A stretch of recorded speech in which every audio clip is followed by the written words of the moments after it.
प्यारे बच्चों, welcome to are के क्लासेस मथुरा अगेन। ये बेटा आपके केमिस्ट्री क्लास 11th के लिए second chapter structure of atom जो चल रहा है आपका, उसका 8वां लेसन यानी कि 8वीं वीडियो होगी आज। तो कुछ बहुत ही इंपॉर्टेंट पॉइंट शुरू होने वाले हैं, जैसे फोटो इलेक्ट्रिक इफेक्ट है ना, फोटो इलेक्ट्रिक इफेक्ट है और ब्लैक बॉडी रेडिएशन है ना, और थ्योरी ऑफ रिलेटिविटी आइंस्टीन ने जो दी थी वो है। तो बहुत सारी चीजें शुरू होंगी, उनके लिए आपको इन चीजों के बारे में पता होना बहुत जरूरी है। तो इनमें क्या है, सबसे पहले वेवलेंथ, फ्रीक्वेंसी, वेव नंबर और स्पीड, इन सब के बारे में आपको समझना है। तो वेवलेंथ या तरंग दैर्ध्य क्या होता है, देखो जैसे मैं कोई वेव बना रहा हूं, ये कोई वेव है, इसी तरह से वेव चलती है, ठीक है। तो ये जो है इसको बोलते हैं क्रेस्ट। क्या कहते हैं? क्रेस्ट बोलते हैं इसे, ठीक है। तो दो लगातार आने वाली क्रेस्ट के बीच में जो डिस्टेंस होता है वो होता है लैम्डा, ठीक है। लैम्डा यानी कि वेवलेंथ। इस सिंबल को क्या बोला जाता है? लैम्डा, ठीक है, लैम्डा बोला जाता है, याद रखोगे। तो यही आपको डेफिनेशन लिखनी है। It is distance between two consecutive crest.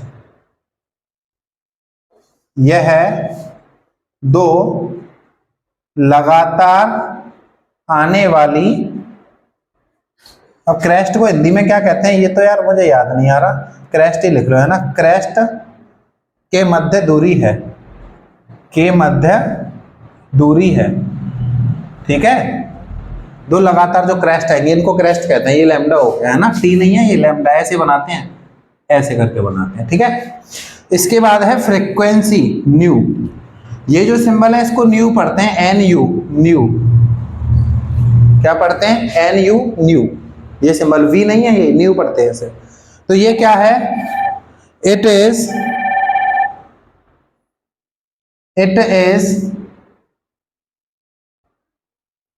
Number of waves passing through any point, passing through any point in 1 second.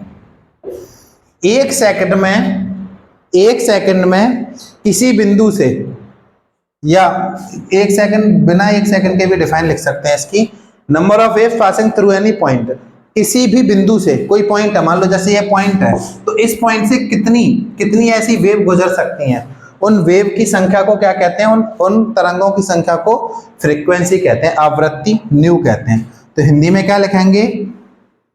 किसी बिंदु से गुजरने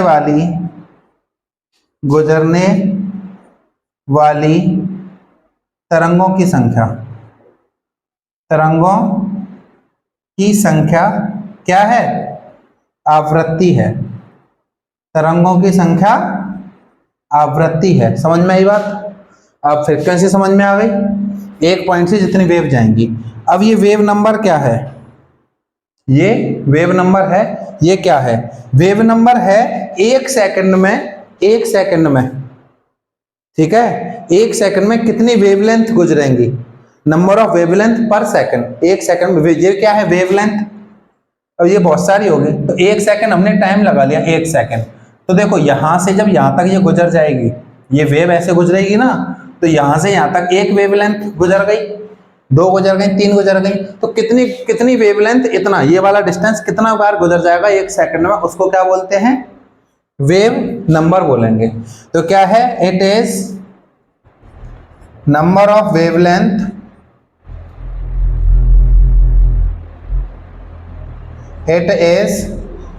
ऑफ वेवलेंथ पासिंग पर सेकेंड, यानी कि प्रति सेकंड गुजरने वाली तरंग दैर्ध्य की संख्या, तरंग दैर्ध्य की संख्या क्या है? तरंग संख्या है, तरंग संख्या है। ये बात समझ में आ गई? वेव इसको किससे दिखाते हैं? देखो ये न्यू है, इसके ऊपर जब डंडा खींच देते हैं, बार लगा देते हैं, न्यू बार से दिखाते हैं। तो इसका फॉर्मूला क्या है? न्यू बार बराबर 1/λ, ये इसका फॉर्मूला है। बात क्लियर हो गई? जो फ्रीक्वेंसी है इसकी यूनिट लिख लेना, फ्रीक्वेंसी की यूनिट यानी कि मात्रक। फ्रीक्वेंसी का मात्रक क्या है? हर्ट्ज, HERTZ, HZ से दिखाते हैं, हर्ट्ज इसका है। और ये क्या, ये तो लेंथ है, लंबाई है, तो मीटर में नाप सकते हैं आप इसे, मीटर, नैनोमीटर, किसी में भी मेजर कर सकते हैं। इसके बाद स्पीड। स्पीड क्या होता है? मैथ में आपने पढ़ा है स्पीड बराबर क्या होता है? चलो मैथ का बात करते हैं ना। स्पीड बराबर होता है डिस्टेंस इनटू, स्पीड क्या होता है? डिस्टेंस अपॉन टाइम, ये है ना। ये जो हमने वेवलेंथ पढ़ी है ना, इसका फॉर्मूला आता है लैम्डा इक्वल टू 1/t, मतलब टाइम पीरियड का उल्टा होता है। सॉरी ये नहीं, ये फ्रीक्वेंसी का एक फॉर्मूला होता है 1/t। तो 1/t की जगह आप न्यू लिख सकते हैं, है ना। तो जो टाइम है ना, ये ऊपर जाके फ्रीक्वेंसी हो जाएगा। तो स्पीड बराबर क्या हो जाएगा? डिस्टेंस, क्या हो जाएगा? Distance into frequency. मतलब समझ रहे हो? डिस्टेंस अपॉन टाइम स्पीड है, और 1/टाइम यानी कि जो 1/टाइम है वो क्या है? फ्रीक्वेंसी। तो इस टाइम को हटा के ऊपर फ्रीक्वेंसी लिख सकते हैं। तो हिंदी में फॉर्मूला क्या बना?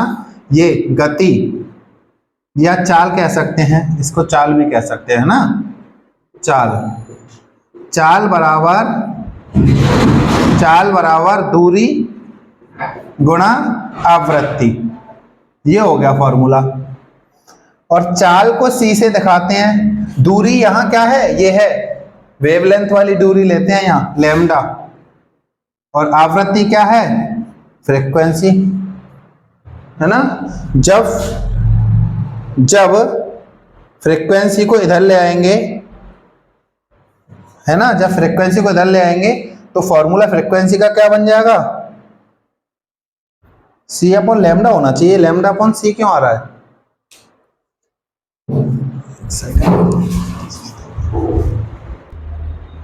देखिए बेटा, ये दूरी जो है वो लैम्डा है और आवृत्ति जो है वो न्यू है, ये है फॉर्मूला, है ना। चाल c और दूरी लैम्डा और आवृत्ति फ्रीक्वेंसी, न्यू हो गई ना फ्रीक्वेंसी, ये है फॉर्मूला। तो यहां से आप न्यू का एक फॉर्मूला और निकाल सकते हैं, क्या? C/λ अपॉन आ जाएगा, C/λ। देखिए फॉर्मूला और निकाल सकते हैं। बात समझ में आ गई? तो आपको क्या याद करना है? इनकी डेफिनेशन और इनका ये फॉर्मूला, ये फॉर्मूला, ये फॉर्मूला, ये फॉर्मूला आपको याद करने हैं। बात क्लियर हो गई? चलिए यहां तक आप लोग नोट कर लें।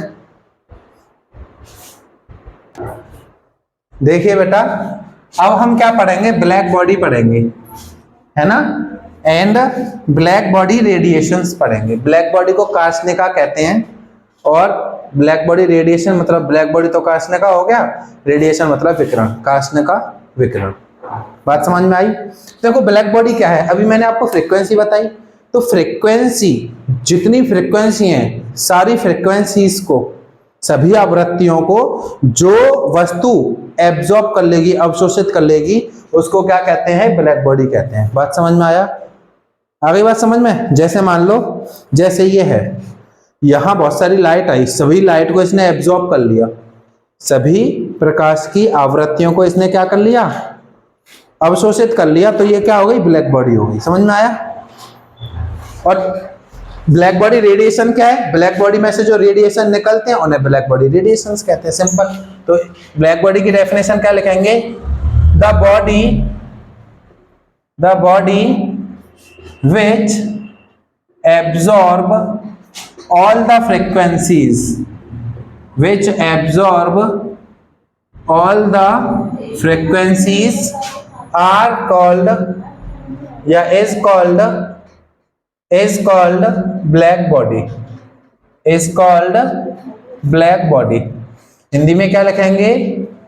जो काय, काय मतलब वस्तु, है ना, जो काय सभी आवृत्तियों को अवशोषित कर लेती है, सभी आवृत्तियों को अवशोषित कर लेती है, कार्षणिका कहलाती है, कार्षणिका कहलाती है। बात समझ में आ गई मानसी? ब्लैक बॉडी समझ में आ गई। इसके बाद रेडिएशन, ब्लैक बॉडी रेडिएशन में क्या लिखेंगे? The radiations emit by any black body are called black body radiations, are called black body radiations. Hindi में क्या लिखेंगे? किसी कार्षणिका द्वारा उत्सर्जित विकिरणों को